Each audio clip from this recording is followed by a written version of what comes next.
of people who have said yes to this invitation.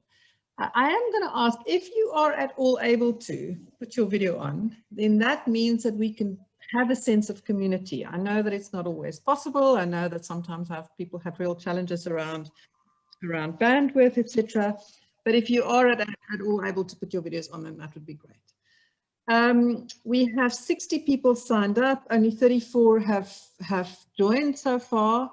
So in the spirit of just creating as much opportunity for us to get connected before we go straight into amazing content, we're going to create an opportunity for you to just go into a breakout room with 2 or 3 other people. Now, the first thing is that you can be guaranteed that the people you're going to be in a breakout room with are amazing people, the kind of people we want to hang with. So this is part of kind of building this community of active citizens who care about an alternative future. We're going to put you in the breakout room. In that breakout room, you have a particular question. And the question we're going to ask you to talk about is, why did you say yes to this invitation? So when we ask you to do that, we're also inviting you to notice that you chose to be here. And that, for us, that means that you showed up as a co-creator. So as co-creators, we're going to ask you to go into a breakout room, or it's going to be literally 5 minutes. And in your breakout room, the intention is, well, we'll make it 6 minutes. In the breakout room, the intention is for you to just connect with a few other people, be curious and interested. Please don't be helpful to each other. Just be curious and interested. So see how this goes. We hope you're going to enjoy it. And we'll bring you back in 6 minutes from now. So just introduce yourself and tell other people, why did you decide to show up, to say yes to this invitation. So you should now get an kind of invitation on your screen to go to the breakout room and enjoy the conversation.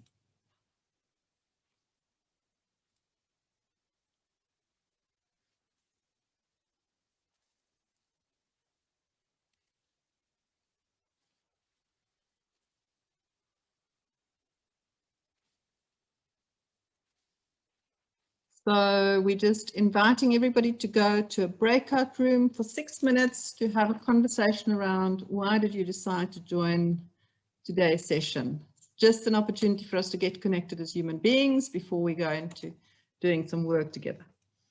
So if you are able to just accept that invitation, just Ian and I in conversation, this is an experience we're going to co-create. And part of the co-creation is going to be you sharing your questions, your thoughts, your hopes, your dreams for the session. So I'm very conscious of the fact that we have 60 people signed up, and we have an hour and a half, and that means that we've got 90 man hours that we're going to invest in this conversation. And we want to make sure that this conversation will have return on investment for all of us and for the country and for our organizations and for us as individuals. So Zarina says, I'm here to learn and share, and please feel free to share your thoughts. Now, I just want to create a few opportunities for people to speak into the space around and to just tell us, why did you decide to join? So if you want to say something, just unmute yourself and then we'll know that you want to speak. Just want to see if anybody wants to speak. And if you don't want to speak, that's also fine, but we just want to make sure that if anybody wants to speak, they get the opportunity to do so. So Kevin T. Hi Louise, it's Kevin Tennant from Rumdale Cape, construction business. I did a thesis on servant leadership in the last 2 or 3 years, and it was very hard to find examples of servant leadership in South Africa. You know, companies who specifically say they subscribe to it, and Sobei were one of the organizations, one of the very few organizations that I could, you know, actually find that seemed to subscribe to that whole theory. So, you know, I was interested to hear from Ian what you know, how they've gone about it, and whether that was specifically if they had that in mind, you know, servant leadership in mind when they as a methodology in terms of leadership.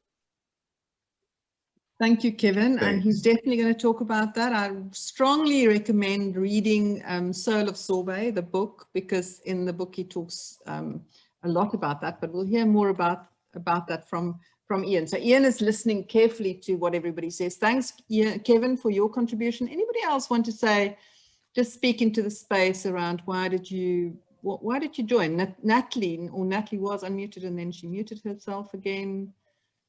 I'm just watching who wants to unmute themselves and say something.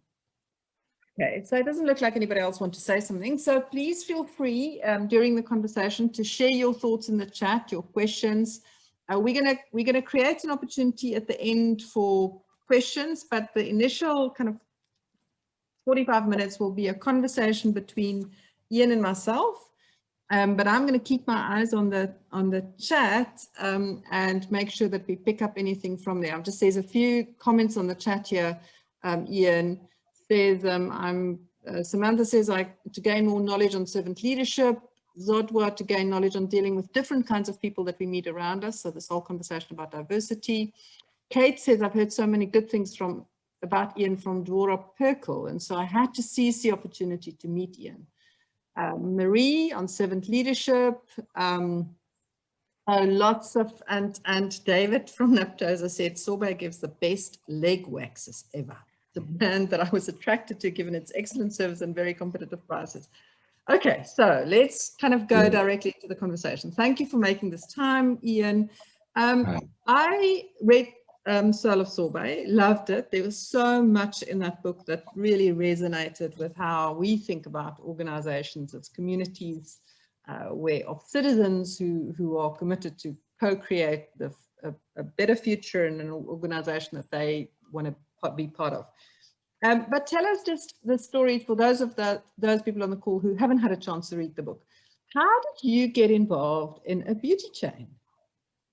How did that happen? It's like unlikely for that to happen. And it wasn't, you went to Spring Chicken when you did that. You were quite far advanced in your career. I was indeed. Hi, Louise, and hi, everybody, and thanks so much for inviting me to the session today. Yes, I had just sold a previous company called Supermart to the Edcon Group business that we had built over 27 years with my older brother, and I was looking for something to do. And through all the years of my previous entrepreneurial ventures, I was always fascinated about culture and people. And so I developed what I called a culture blueprint for an organization through all those years. And by the time I sold my previous company and I was ready for something new, I wasn't looking for a business opportunity. I was looking for a business where I could insert or implement my culture philosophy. And so it was a little different to normal. And I wasn't out there looking for a business and then hoping to try and build a culture. I already had the culture that I wanted, and I knew exactly what I wanted to do in terms of the people side of the business. All that I needed was a company to go and implement. I certainly wasn't looking at the beauty industry. I mean, this is not a face for the beauty industry. I'm sure you can see. So I wasn't trying to get into that at all. It just happened by chance. I was lying on a massage table, and the beauty therapist that was doing my massage said to me, "Why don't you look at the beauty industry?" And she said, "There's a gap in the market." And so I asked her if there was a market in the gap, and she said, "Well, yeah. Why don't you go and have a look for yourself?" And I went and found out that there was absolutely no beauty salon chains of any substance or any national franchise of beauty salons, and I couldn't understand why that was. And that really piqued my interest. And so I decided to go for it. Bought a couple of independent salons just to learn the business, because I knew nothing about that. Before all of that, I thought a Brazilian was a person who lived in Brazil. And so I had absolutely no idea whatsoever about waxing and stuff. And David says he enjoys the leg waxes. I don't know if he knows that we have a thing called a 3/4 leg wax. And I could never understand which quarter they left out. So there was always a problem for me. But I knew that waxing was a good business because there was a lot of growth in that area. And nevertheless, we get on to the more serious stuff. And I decided to go for this, and yeah, and now in hindsight, it was a fantastic journey. When I sold the business a couple of years ago, there were 225 Sobei franchises across the country, and it's been a wonderful journey.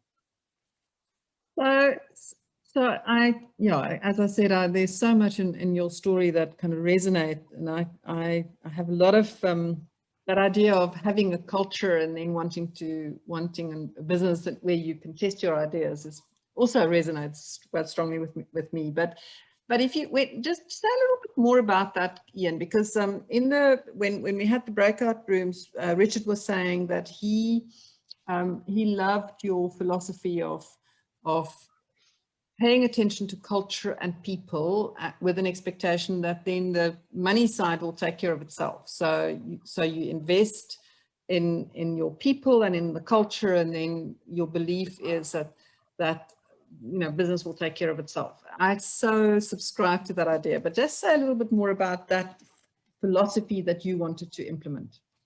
Okay, so that philosophy has been with me for several years. It's about people before profit, essentially. And that's quite a controversial statement in itself, because people, most businesses, traditional businesses, struggle with that, because they see the focus should always be on the bottom line, and that people are really nothing more than a cost burden to the business.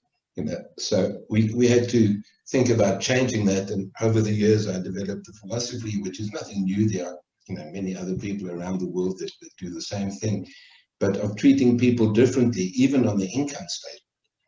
If you look at a traditional income statement, you will find people under the expenses column, which really shows you that, in terms of that, there's not much difference between a person and a pencil. And so it's just another unit of cost. And so I always thought, well, that was completely wrong. How can you treat people as a cost burden and then expect them to go out there and serve your customers to the very best of their ability? They just wouldn't have much reason to do that. So we moved them over to the other column and said, right, they're no longer a cost burden, they're an asset in the company. And then as an asset, they will be sharing in the wealth that we create together. They're wealth creators. People are wealth creators, they're not cost burdens. And that's really at the heart of this whole issue about people before profit. And I've always believed that if you look after your people and you create a community and a culture where there's a strong sense of belonging and people are happy and they feel that there's fair treatment, that their contributions are valued, they're respected, etc., that they would then be able to go out there and serve. So that's really what the thing is about. It's the connection between culture and service. So if we serve well, if we have a culture that is focused on service, then the money will always follow. So it's about getting the priorities right. It's about saying that service should always come before reward, not the other way around. Profits is the result of what you do. It is never the purpose of what you do. So people go into business to say, I want to make money. That's why I'm opening a business. I want to go in there and I'm going to make money and I'm going to become rich and I'm going to do wonderful things with all my money. But in the process, they just forgot about service and culture and all of the other things that are going to help them make that money. So we say you don't go into business to make money. Your purpose should always be about the customer, the end user of your service.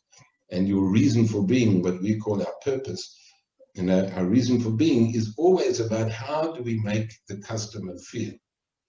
So just a little story around that. In the beginning, I used to think that one of our visions was to become the largest beauty salon chain in South Africa. And that wasn't too difficult, quite frankly, because there were no other beauty salon chains.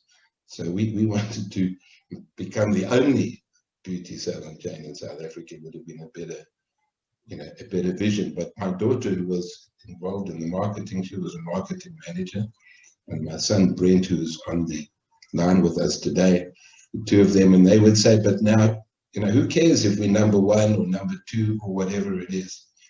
you know, how are we helping our customers? So we went back to the drawing board and we looked at it and we said, right, our true purpose is to touch people's lives, to make them feel good about themselves.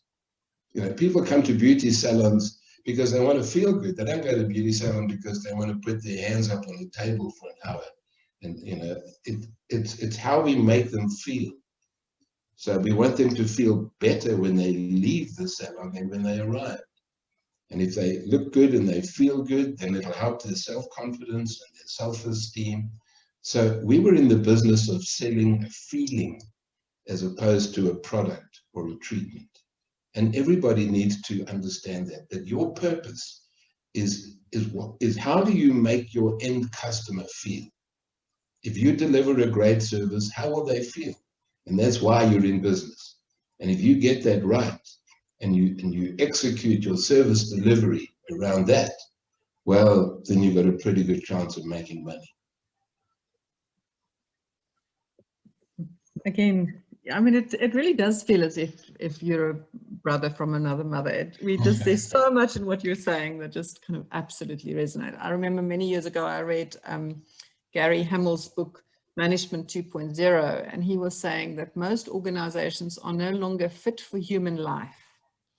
And when I read the Sobei story, you created an organization that is fit for human life, you know, and so therefore the clients experience it and the people in the organization. So do you have some stories? You have many stories in the book, but I'm just wondering whether you would be willing to share some of the stories about what it meant for these, and you called them citizens. These the beauticians in the salons are called citizens, and you have created intentionally a language that is unique to Sobei and what you were trying to do in Sobei.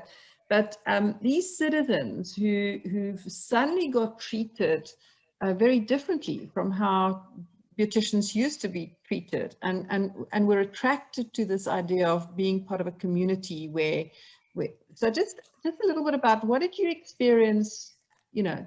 So yes, the focus is on the end customer, but I'm curious around those people who were your citizens in the Sobei community and what they experienced that was, because it's very different from how it normally is.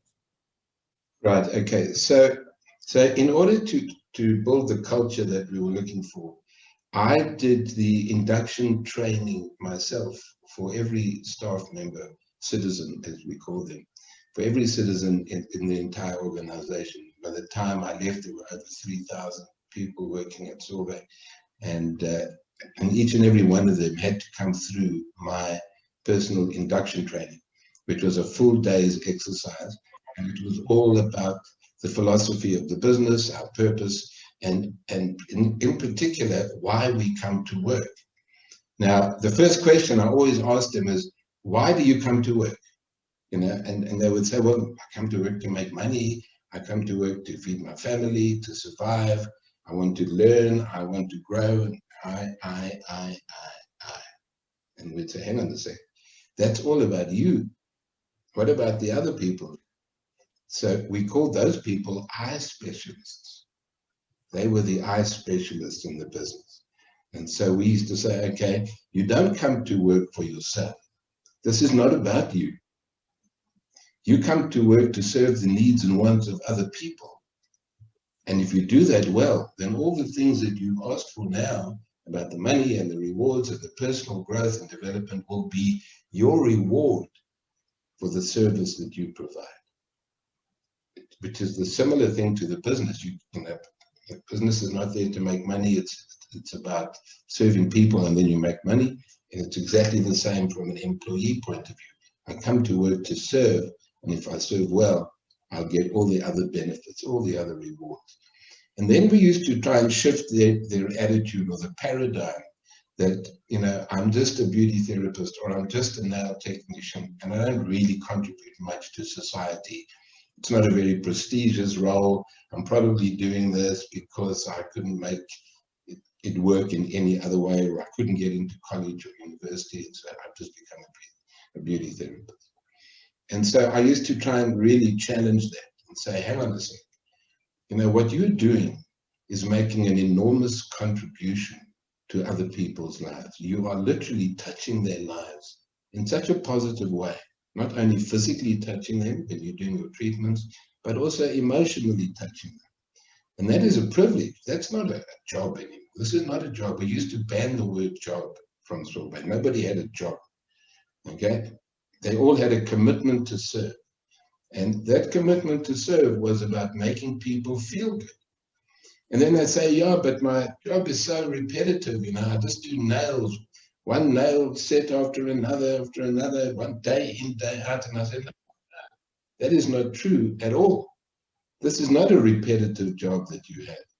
It's a commitment and it's a privilege, because every time that you do a set of nails, the person is different.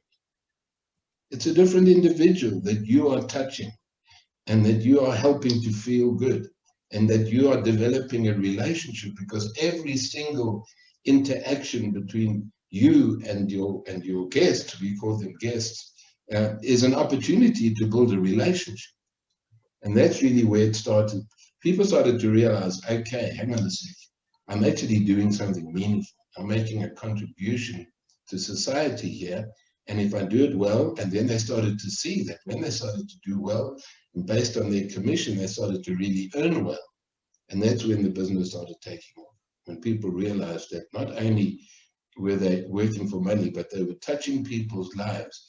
And the more lives they touched, the more money they made, because people became loyal and they started to develop amazing relationships, which you would have read in the book. A lot of the relationships between our citizens and our guests were remarkable, you know, and there's some fantastic stories there which actually prompted me to write that book. The one story in particular, if I can have a minute to tell that story, is one of the ladies, one of our guests that had been coming to Sobei for many years, and she was very loyal, and she went to one particular nail technician for years and years. Her name was Kenzie. The guest's name was Bev. And Bev, unfortunately, contracted cancer during this whole period. And she had a melanoma behind her eye, sadly lost that eye, and then went on to chemotherapy treatment, and then was in remission for some time. And she used to come to Sobei every second week and have her nails done. A couple of years after this, she had to go for a checkup. She went for a checkup, and they said they wanted to scan her because there were a few little things on the checkup that they weren't happy with, and they wanted a proper scan. So she came to Sobei the day before, and she sat down and spoke to Kenzie and the other nail technicians that were in the vicinity, and told them what had happened and how anxious she was, and she felt that maybe the cancer was coming back. She didn't know what to do. She was in a hell of a state. And Kenzie really put a big effort into making her feel comfortable. She said they were all going to pray for her. They were going to do whatever they could to make her feel good. And they did a beautiful set of nails that day. And off she went to have her scan on the Friday. And fortunately, at the time the scan was done, it was a bit of a false alarm. There was actually nothing to really be concerned about. But the story, or the punchline of the story, is that when she came out of the scan and her husband was there waiting for her, she said, please, on your way home, I want you to pop in at Sobei in Oakland. And I want you to go and find Kenzie and tell Kenzie that she doesn't have to worry about Bev anymore. She'll be fine. Now, when I heard that story, it just blew me away. I could not believe that the first person she wanted to tell when she came out of that scan was her nail technician. And that really was what prompted me to write this book, that story in particular. And I thought, no, hang on a sec. There's something going on here at Sobei which is way beyond the old traditional customer and employee relationship. There's some deep stuff happening here. Relationships are developing, which are just truly amazing. And so that's how this whole thing came about. That's beautiful, Ian. And again, so the resonance doesn't stop. I recently had the opportunity to write the book about the impact of the Partners for Possibility program that I've been involved in for 10 years. And I had that same experience. Just there's something so magical happening here. We hadn't, and I'm just delighted that you took that call seriously and wrote the book, because it is a very inspirational book for all leaders who want to rethink their organizations, especially in this world that we live in today. So there's a question around, is this approach adaptable to the remote world? And I'm going to answer on your behalf, absolutely, even more than ever before. But it kind of leads to that conversation around, so what is your leadership philosophy? So it's great to say that what you want is 3,000 citizens who are all passionate, active, and ignited and committed to make a contribution and to serve where they are. But what we need, and that's very, so if I had to think of the work we've been doing in education, that would be similar as, we've got all these schools around the country. What you need is a local leader. And what we can't have is a local autocratic leader or person, I don't even call them leaders, but someone who believes that their voice is the only voice that matters, their opinion is the only opinion that counts, etc. What you've created is a community of leaders who realize that their job is to create local organizations where every voice, every contribution matters, where people feel treated like gifts and assets. And so there's a question here around, Kenzie's question is, how do you respond, Kelsey's question, to the comment that servant leadership philosophy is soft and makes it difficult to do the unpopular aspect of business, such as discipline? So I think you and I share a belief that there's nothing soft about servant leadership. And so say a little bit more about your leadership philosophy. So yes, we committed to that idea of citizens having a voice and an opportunity to make a contribution and committed to serve. But what did that mean in terms of leadership? Right, okay. So the whole servant leadership philosophy, which I learned about very early on in my working career, because it was developed in 1970 by a guy called Greenleaf, I think his name was. He wrote a book which I really thought was fantastic. And I decided, that this works with the whole service philosophy so beautifully. So we adopted the servant leadership philosophy, and we then decided, how do we actually implement this into the business? So our current style of leadership, and I'm just going to go back to servant leadership in a minute, is called culture-driven leadership.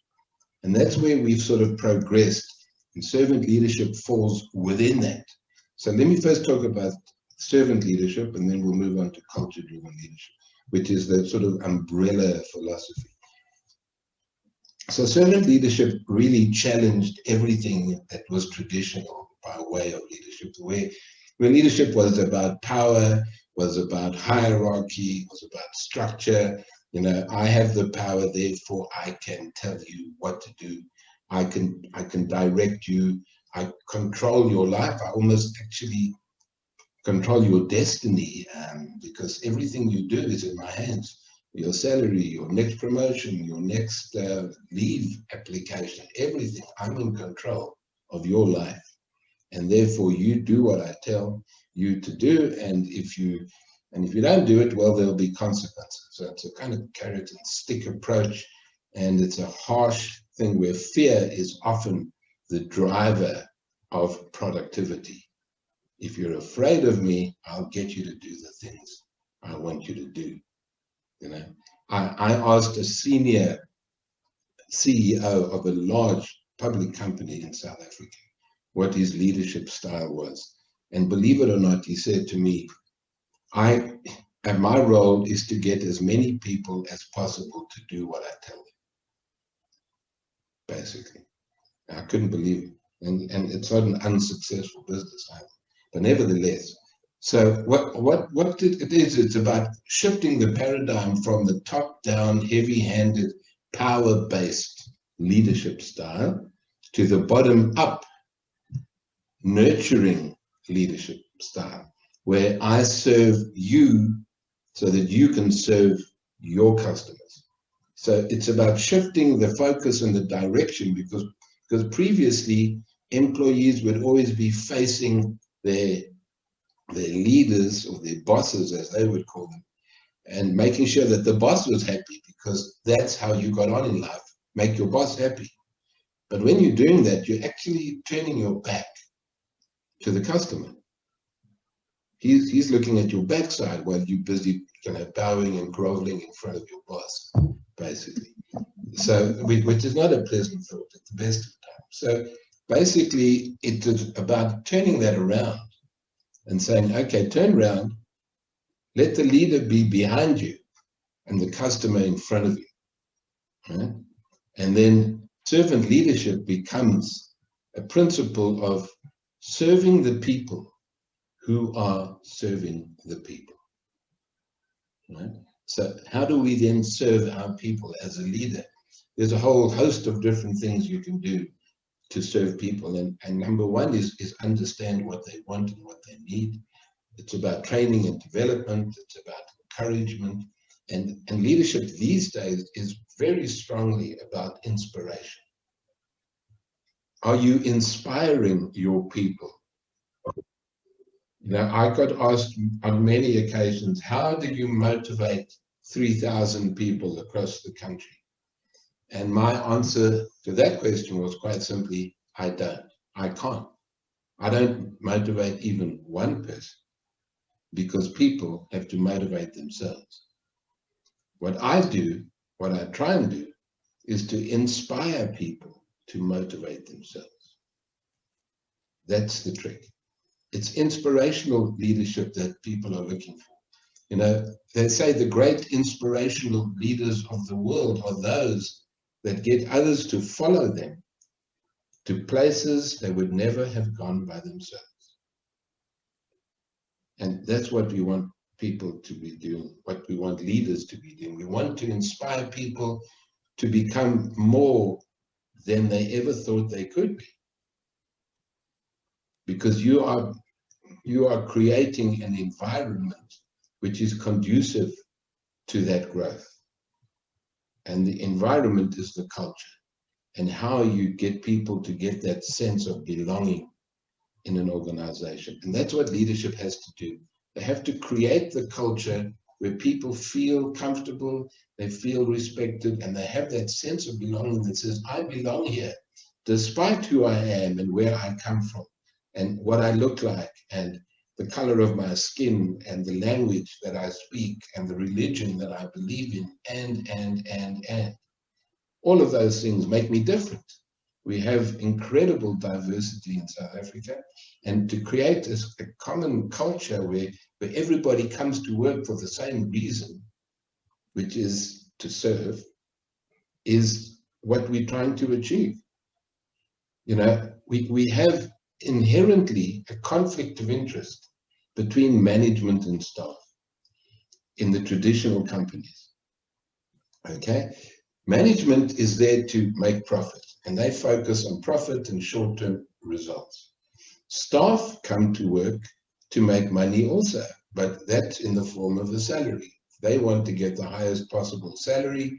Management wants to get the highest possible profit.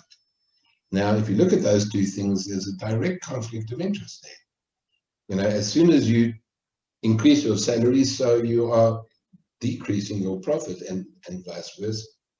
So there's nothing there that people have in common. They're pulling in the wrong direction. And then how do you expect your staff to go out and serve their customers to the best of their ability if they believe that the only benefit that is derived from your service is making more money for the shareholders? I don't know if you've ever seen anybody come to work in a very happy, jovial frame of mind, singing songs about wanting to make money for the shareholders. Nobody gives a damn about that. Okay, so it's really about getting people to understand that we're all in this together, and that the focus of management is to serve their people. The focus of the staff is to serve their customers, and so there's an alignment of service that is taking place. an alignment of service where we all come to serve, which is exactly the opposite of where the one comes for profit and the other comes for salary. So that alignment is what allows us to get the benefit of our service for everybody. Everybody wins at the end of the day. So servant leadership is about serving the people who serve the people. Then if we move a step up from that, we call it culture-driven leadership, which incorporates servant leadership, right? But it now extends beyond that, because South African leaders in today's world need to be able to not only lead in the traditional sense and lead in the servant leadership sense, but to also navigate the incredibly complex and volatile socio-political environment that exists in the country today. Now, we have all kinds of problems in this country. We could spend the rest of the day just talking about our problems. And those problems include some of the key ones, the ones that I believe have a major impact on culture in business. And the first one, and by far the most important, is race relations and racial polarization of this country, which is a result of 300 years of social injustice and systemic racism. So basically what we have is we have people coming into the workplace that have been disadvantaged, and they come in and we expect them to just get on with it. Don't worry about your past. Let's forget about that. Let's move forward, which is really naive and irresponsible, because how do you forget about the things that have landed you in poverty and in, with no education and with nothing that you can speak of in your life, and say, forget about that, that's the past, now we're going to move forward? That's really crazy stuff. And people who are doing that really need to take another look. You cannot move forward as leadership in South Africa until you've addressed the issues that are undermining us as a country, as a business, undermining our productivity, undermining everything. Racial polarization is touching every aspect of our lives today. And yes, it's a highly controversial subject, and there's a lot of emotion involved, and a lot of people are feeling very strongly about both sides of this discussion. But the bottom line is, if we don't do something to promote some sort of racial and social cohesion in South Africa, I shudder to think what our future holds for us here. Because all that's happening right now is that the inequality gap is just getting bigger and bigger and bigger. The unemployment is getting bigger and bigger. And eventually someone's going to say, to hell with us. We're going to just take it back. And we're going to use any means possible. Think about the French Revolution. Think about the Russian Revolution and other types of revolutions that have happened throughout the world, where that sort of income gap was so huge that it became almost unmanageable. So we have to do whatever we can. The government is not going to help us in this.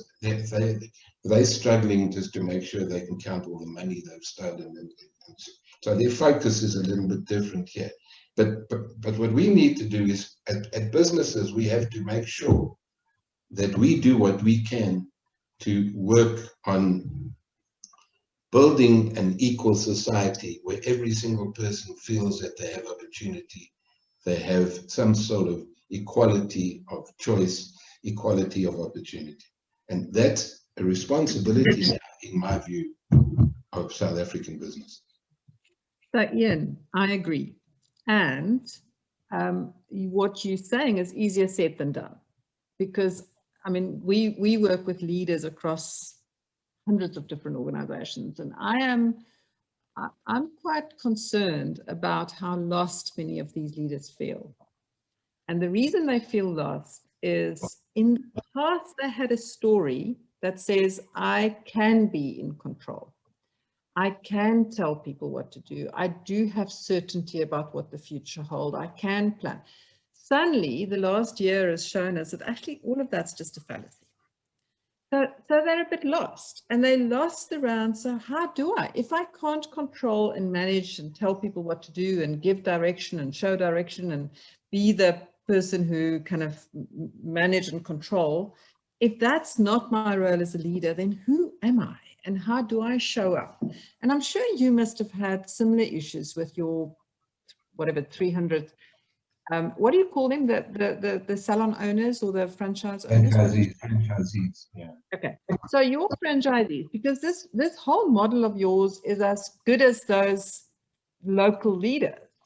And if they don't model and live this way, so what did you do to prepare them? And it's then there's a question here around how do you navigate disobedience? So what was the guidance that you gave to your franchisees around how to deal with disobedience and how to deal with, because the old story is the leader or the manager's job is to, you know, control, manage, all of those things that you said, which we are saying is not appropriate for the world that we live in today. And it certainly isn't appropriate for a service business.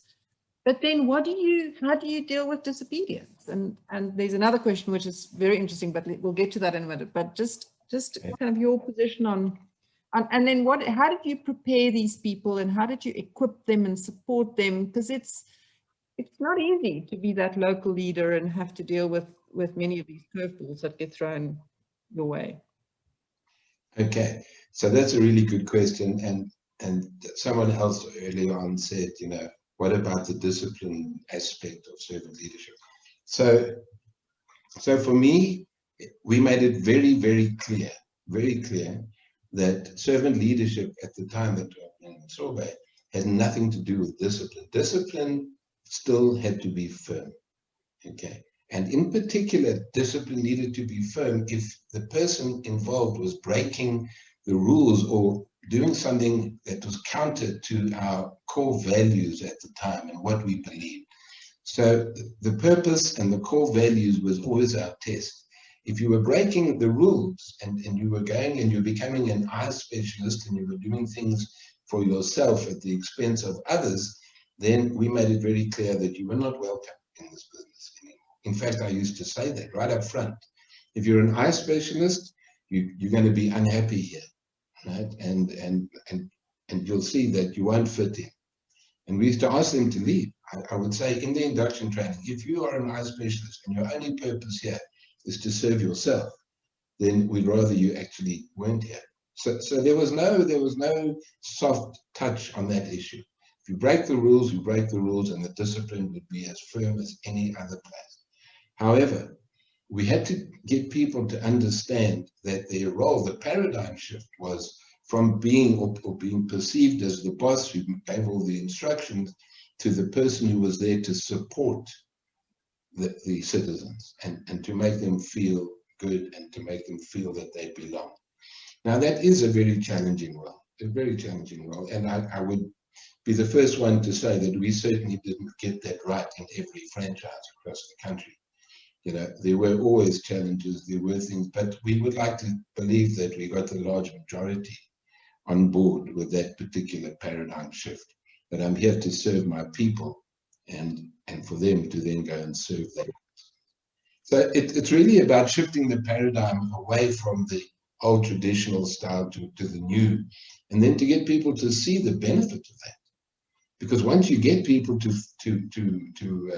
sort of be on board with your philosophy and they start to act on that basis, then you see the results. I think the main reason that people are not able to build a beauty salon chain in this country is because they haven't been able to get the consistency of service and the right attitude of people across an entire country. And I always ask myself, why were there no beauty salon chains? And then it came to me that this was the issue. How do we create consistency of service across the whole country from Polokwane to Cape Town? And the answer to that was in the culture and in the attitude of the people. If you had to ask me, what was the single biggest success factor for Sobei and its competitive advantage? my single answer to that would be the attitude of our people. The way that they looked after their guests, the way that they served them, the way they made them feel, the relationships that they built, the loyalty that they created. It was all in there, and that included the franchisees that role.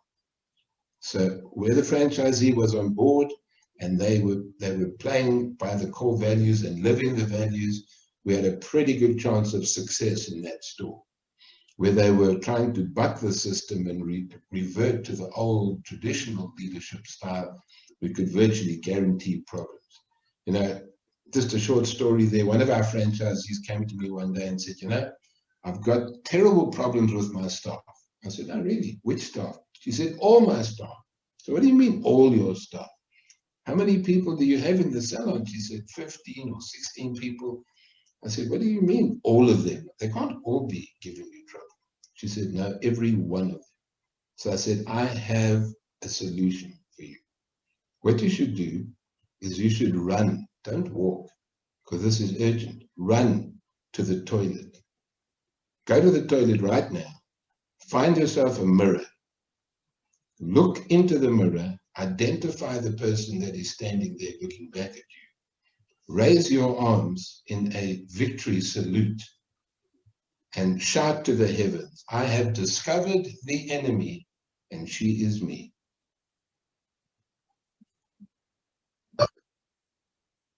I have discovered the enemy and she is me. So that was a lesson that she learned that day, and that she went back, and fortunately she decided to shift some of her paradigms. I don't know if she ever got it 100% right, but certainly she did change her attitude towards her staff from that day on. So what do you do, Ian, when you are a citizen in a organization of whatever size and your leader didn't get this message? Your leader is still stuck in that old paradigm of fear and control and, Yes. you know, treating people like servants. And what would be your recommendation be? This is a question from one of the people on the chat. Right. So what we would do is we would encourage the citizens, if they had spoken to their franchisee, because that was always the first port of call. We never encouraged them to divert around the franchisee and come straight to the support office. But if they couldn't make progress, they were then welcome to come and speak to us, and then we would intervene. And we would send in what we call our TLC group. The TLC group was the tender loving care group that would go out. It would be a mixture of people that would go there and spend time in the store, finding out what was going on and helping to support the improvement of the culture in that particular store. We did get from time to time, you know, when I was doing the inductions and everybody had to come back to the refresher induction training program every 18 months. So that they didn't forget our philosophy, that they would say to us, you know, one of the citizens would put her hand up and say, have you seen my franchisee lately? She needs to come back here. And then we'd know, okay, we have a problem in that store. Right? And yeah. When last was my franchisee on induction training? Refresher. She needs to be back. And that was some of the things that happened.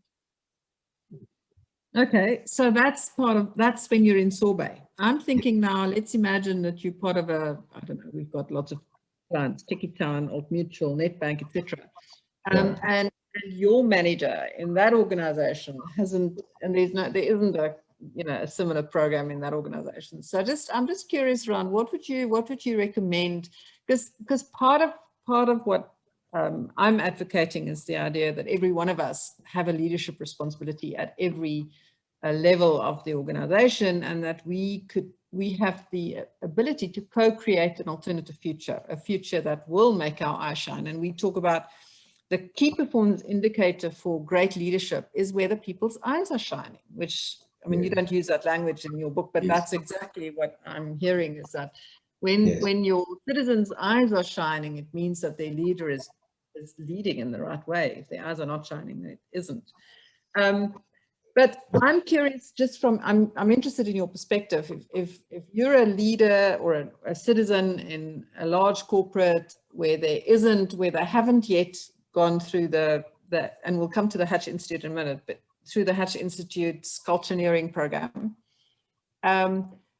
what would you recommend would be a good way to help these leaders realize that what they're doing is not conducive to getting good outcomes?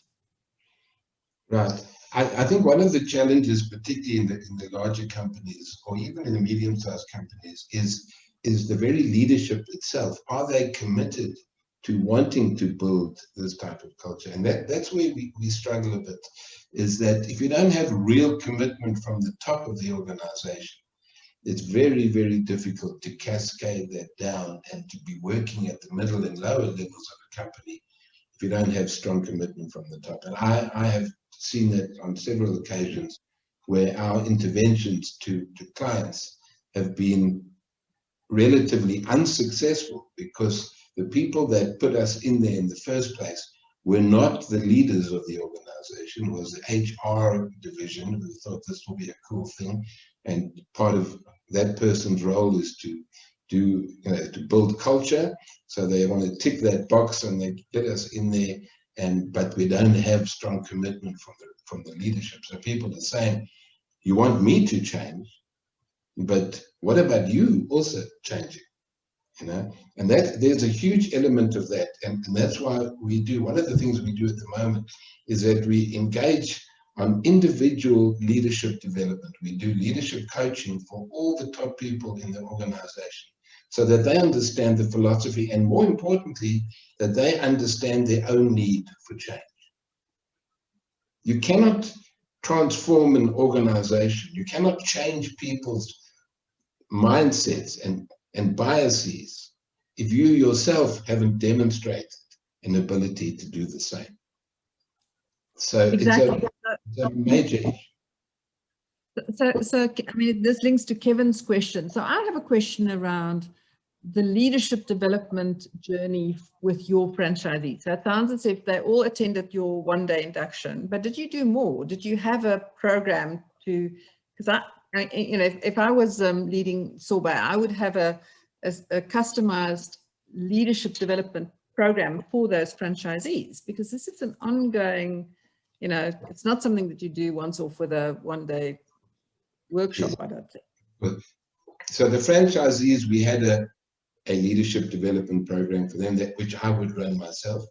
Of course, all the other training and the technical side of the business, we had other trainers, but anything to do with leadership, I did the training myself. And so we would do it regularly, and of course all the new people that came on board, all as we grew franchises, because at one stage we were opening 30 stores a year. So Brent, my son, he was in charge of the operational side of the business, and he was also inducting all these franchisees at a hell of a pace, but more on the operation side of the business, and I would look at the people side and the leadership side. So yes, we did a lot of training, myself and other leaders. And so it sounds to me, so if we kind of come back to, so you sold the Sobei chain or the Sobei business, how long ago was that when you sold that? We sold it at the end of 2017, and I left at the beginning. We all left, the whole family, because it's my 3 children, myself and my niece. We all left at the beginning of 2019. 2019. And then again, so the resonance doesn't stop. So I have a lot of kind of that empathy of, so here you are, you've built this amazing business, had massive impact, and now what do you do with all this knowledge? And so in your case, so I just returned from Partners for Possibility back into some funny leadership development to say, how do we share what we've learned through the PFP experience? In your case, you established the Hatch Institute.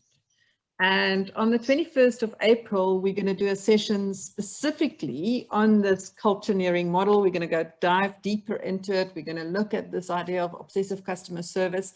But I think it'd be great to just whet people's appetite. see whether we could get a few people excited to join that session on the 21st of April. So what are you going to talk about then? What is you have a model that you're going to kind of take us through. Could you maybe just... I'm going to try and share the screen quickly with you. Right, there we go. Right, okay. So we talk about the Cultureneering program, that's what it's called.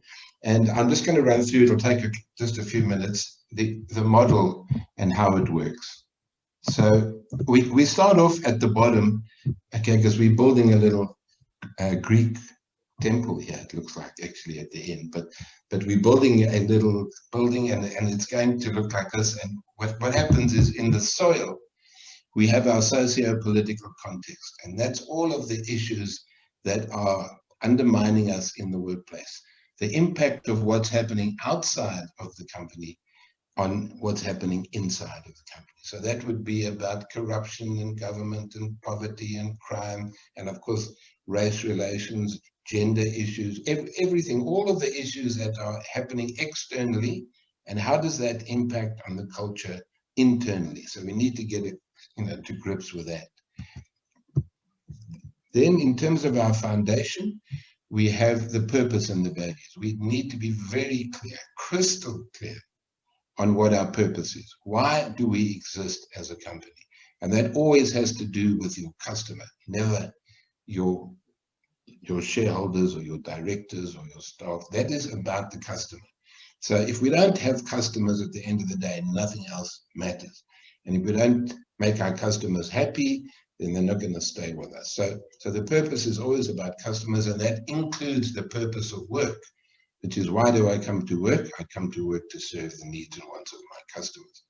And then, of course, you have your core values, which is how you have to live your values in order to support your purpose. So those two things go together, purpose and values. And everyone in the company needs to know those. It mustn't be just a poster on the wall.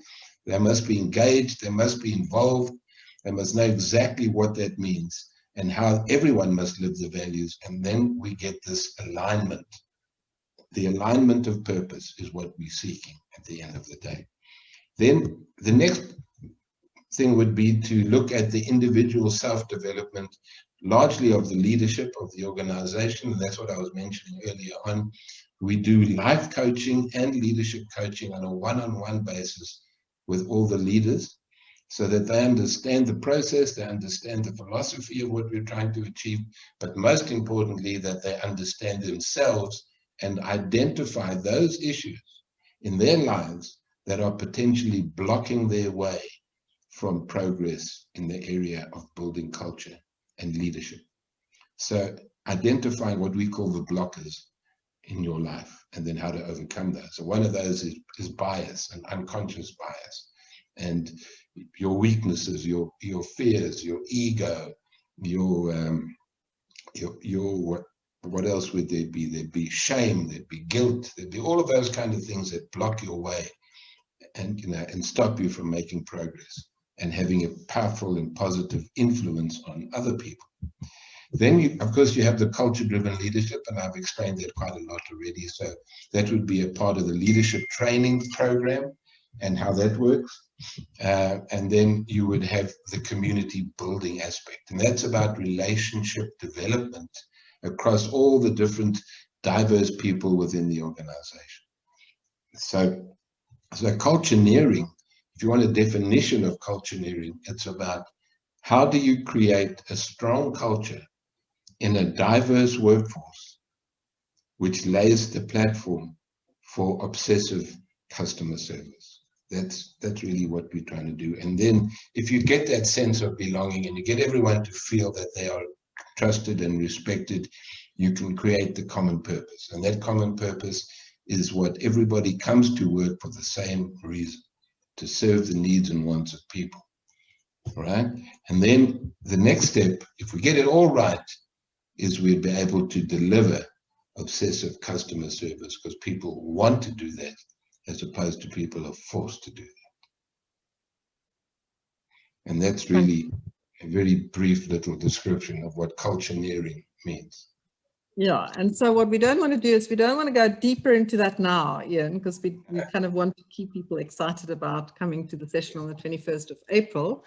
Yes. I want to now just open this up to anybody else who want to ask Ian a question. We've got a few more minutes and we want to kind of start a bit of more engagement. Kevin did ask a question around leadership coaching. So he asked if you could just expand how that looked, and then an invitation to all the other people. If you want to just the way to indicate you want to say something is either to raise your hand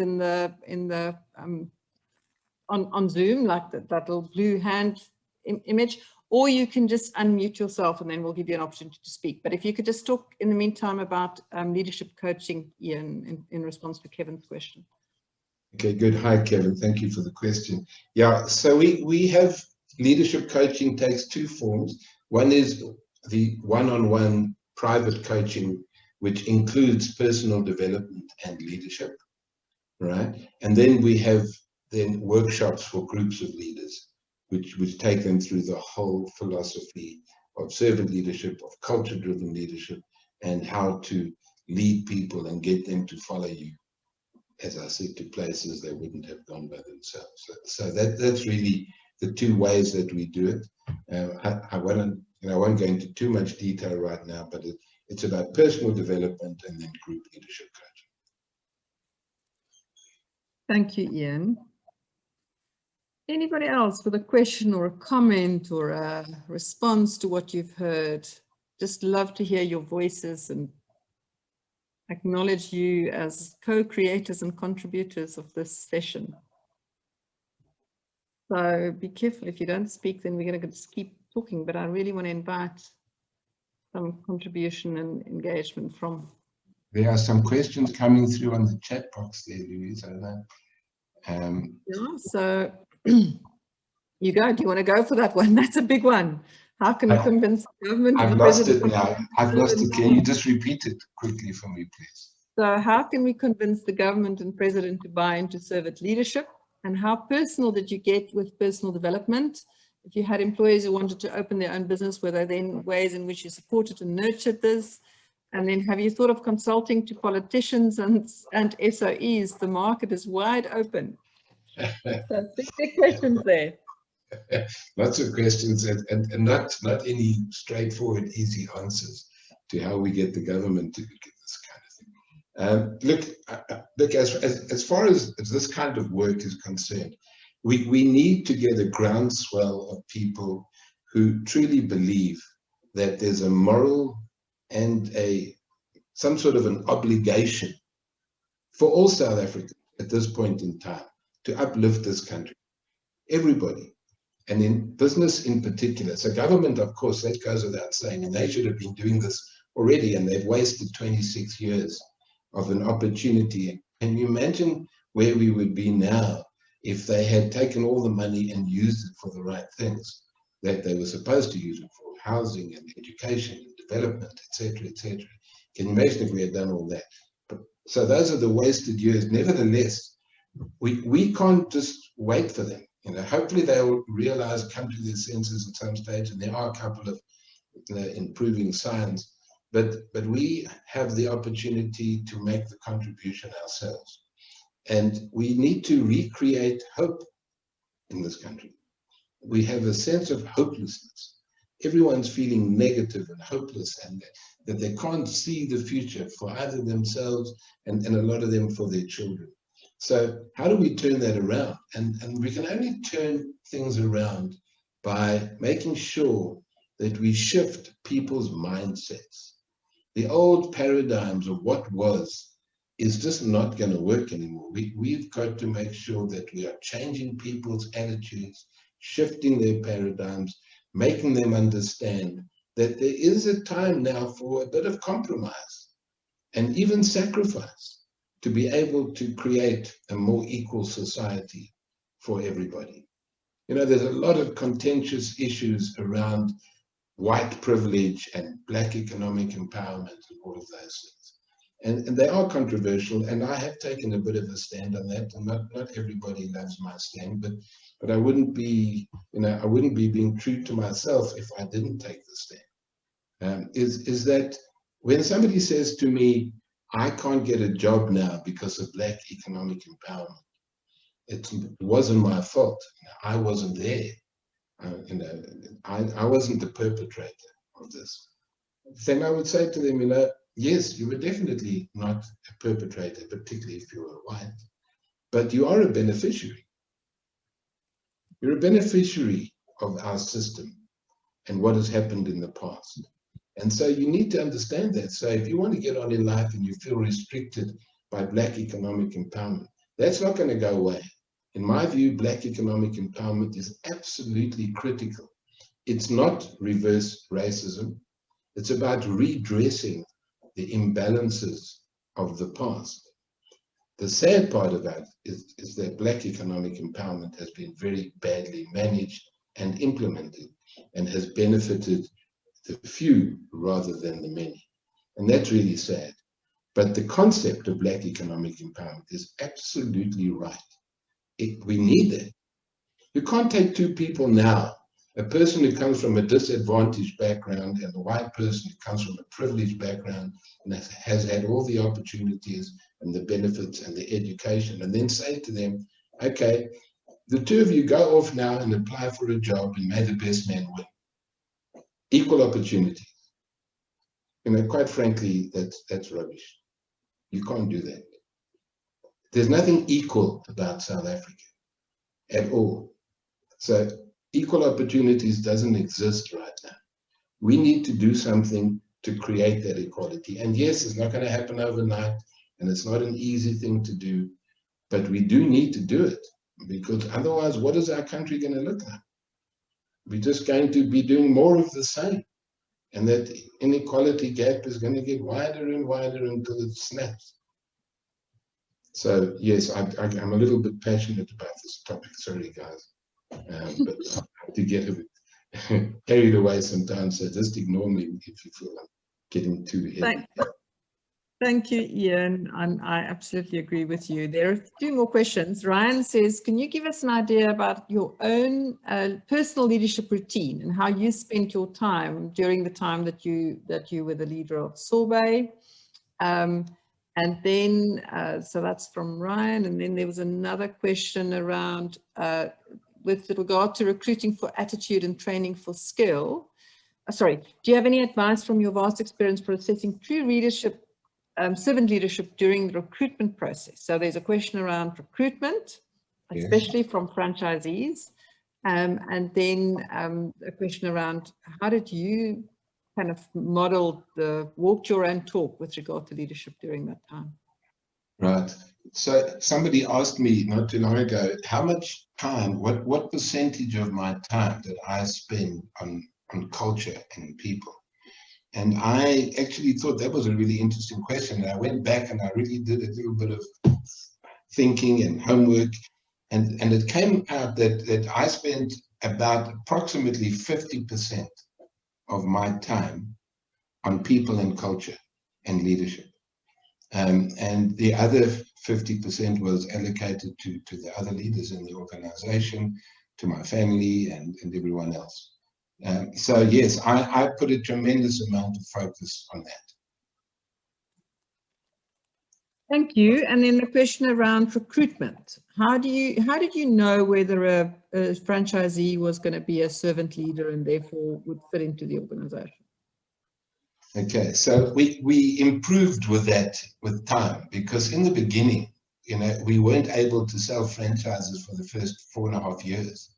And we were in dire straits financially. We needed to start selling franchises because we had to open 22 company stores before we would get our first franchise.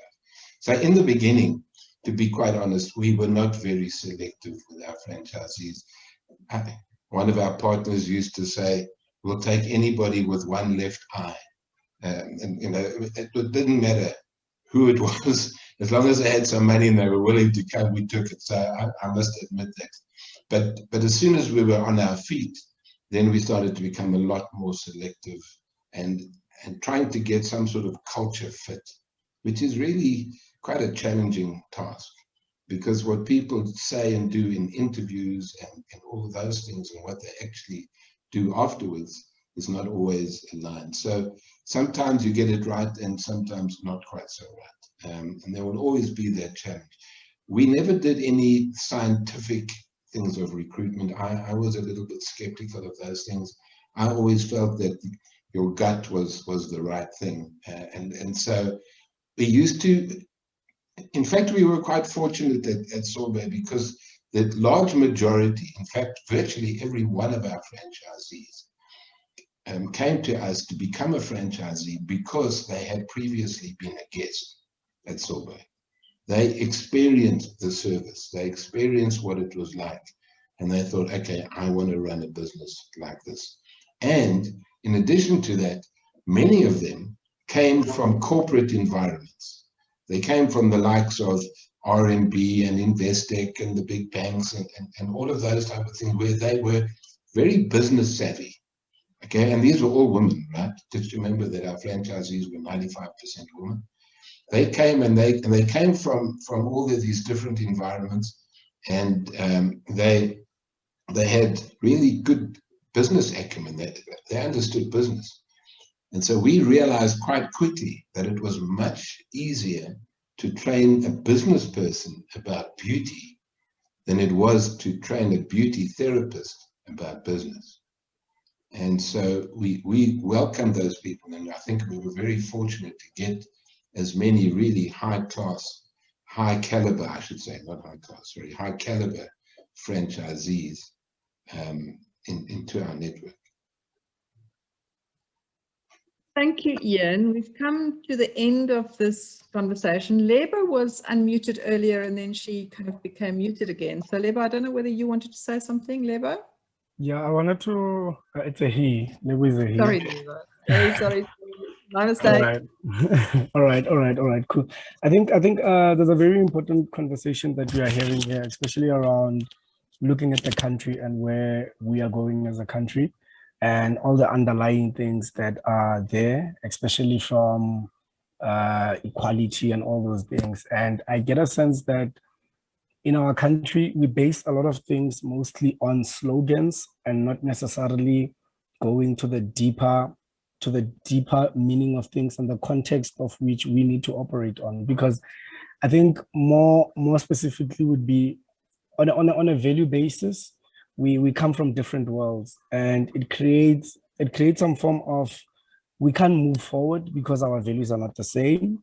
And the question that I'd like to ask, especially to you, Ian, is that how do we get to a place where we're saying that we own the South African identity, and we're saying that we are South Africans from an identity perspective, and we share same values, same morals, and we don't see all these things? Because you can get into a company, you can get into a whatever organization, there are all those things that are posted on the wall saying that these are the values that guide us as an organization, but in actual fact, they do not really translate in everyone's daily lives. How do we get those things to be part of us, you know? Right. So what we have to do there, Lebo, and thank you for the question, is that we have to get people to understand how we got into this mess in the first place. Because a lot of people don't fully recognize or know about our history, for example. You know, I do a lot of work around history, the history of South Africa, and I've studied it in great depth for many years now, and I share a lot of the real history with people, and many South Africans, largely the white population, but also Black people as well, were not really fully aware of the true extent of the social injustice that occurred in this country, to the degree that it became known as a crime against humanity. Now, we're dealing with those problems, and we have to address them. If we don't address them, so we have, for example, a race relations course where we invite people in to come and sit and talk about all of these reasons, the issues that have created the disparity and the polarization between us. As you said, we have different values. More importantly, we have different life experiences. And we have all of these things that have accumulated and led us to the situation where we are now in South Africa. And unless we make a big effort to address and get people to understand the problems, we're not going to be able to get them to solve the problem. We can't just ignore the problems and try and find some sort of things, some sort of shared value system for the future without healing our wounds of the past. We've got to heal first before we move on. And that most companies haven't got either the time or the inclination to do that. So what happens a lot is you'll get a big organization that's ticking all the boxes on the BEE scorecard, but their hearts are not in the real change.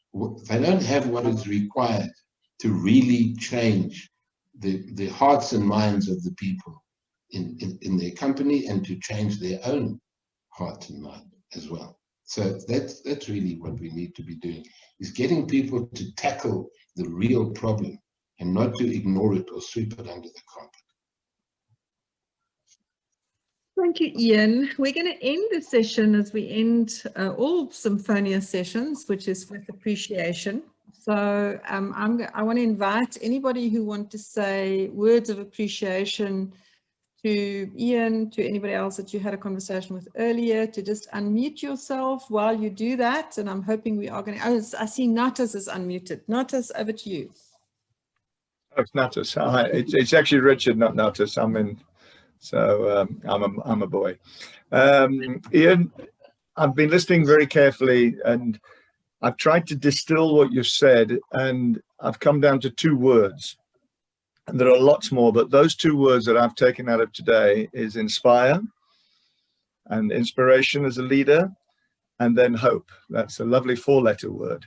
I think if you can inspire and create hope, whether it's a family or a company or a country, the same principles apply. And those are the 2 words that I've taken out of today. So thank you very much. Thank you very much, Richard. I appreciate that. Thank you. And Richard is one of our partners for Possibilities. So it's always wonderful to hear from people who are not just talking, but actually walking the talk. So thanks, Richard. Thanks for joining us today. Anybody else want to say something, some words of appreciation for the session today? There's something that happens in our bodies when we express gratitude and appreciation, which is always a good opportunity. That's a great example of servant leadership. So David, over to you. Just need to unmute yourself. Yeah.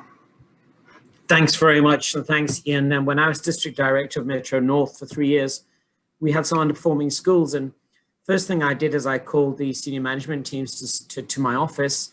They thought they were in for a fight with me. First thing I did is I said to them that your results are not great. How have we failed you, and how can we serve you better? Because in education, there's too much a focus on let's take a stick and let's use that stick to beat the schools into submission. And your opening remarks around getting as many people as possible to do what I tell them to do certainly resonated with me. I was principal for 13 years as well. And I can tell you, Ian, you've got to be soft on people, but you've got to hold them accountable, as you said in your discussion about halfway through this webinar. But can I tell you that they came in, their body language, their arms were folded, they wanted to fight. And when I said to them, how does this district serve you better? How can we serve you better? Because you don't serve us, because you serve children, you serve communities of parents. Do you know, the body language softened? I couldn't get rid of them. Many meetings went on for many hours. And then I visited them at school and I'd show an interest in them. So I became a field worker. And that was very important. It was connecting with people. Education is about connecting with people. It's about building relationships. It isn't about policy. The policy will come naturally. But if you connect with people at a basic human level and you show them that you're interested in them, they will walk to the ends of the earth for you. And ultimately, the system does benefit. So not only to you, Ian, but to Louise for the journey that she's walked with me as well. This webinar has been one of the most useful webinars I've had in the year during which we've been through lockdown. So thank you to you, and I'm dying to get my hands on your book. Thanks, Louise. Definitely worth reading, Dave. You will love it. So thank you very much, David, and well done on the work that you've been doing. Fantastic. Keep going. It's great. So I think we're going to give the last word to Janine, but just before we do that, Janine, I just want to have everybody just remind you that in the chat there is a link to the feedback form, and we're also going to send it by email, but if you are able to complete it now, it will only take a minute or so. It will make a big difference to our team. It's an act of servant leadership for you to complete the feedback form. So, but then the last word to Janine. Thanks, Ian. I just wanted to say thank you very much, Louise and Ian. I really felt that this webinar resonated with me. It's not often that you find people who are kind of so similar in understanding not just the stuff about servant leadership, which I think is super, super important, but the things you said about white privilege. Whenever I talk about white privilege, I have that same line afterwards where I say, sorry guys, I get passionate about this, and then carry on talking. And when you said you had controversial views, I was worried that I was going to have to lose faith in you, but they completely resonated with my views. So yeah, I really thought that this whole talk resonated with me, and it was really inspiring. So thank you very much, and thanks to Louise for organising it. Good, thank So you. with that, we're going to be sending you the information about the session on the 21st of April. Please share that widely with people in your community and join us. And we're going to learn more about cultureneering.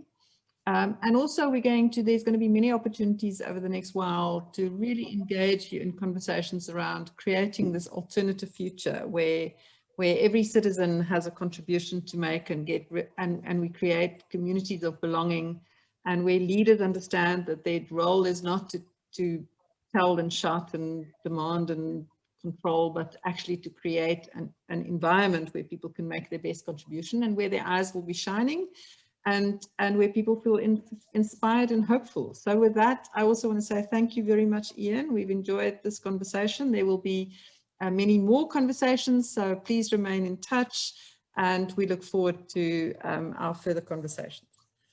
Thank you so much, everybody. Thanks a lot. Thanks for being here with us. Thank you. Thank you. God bless. Thank you.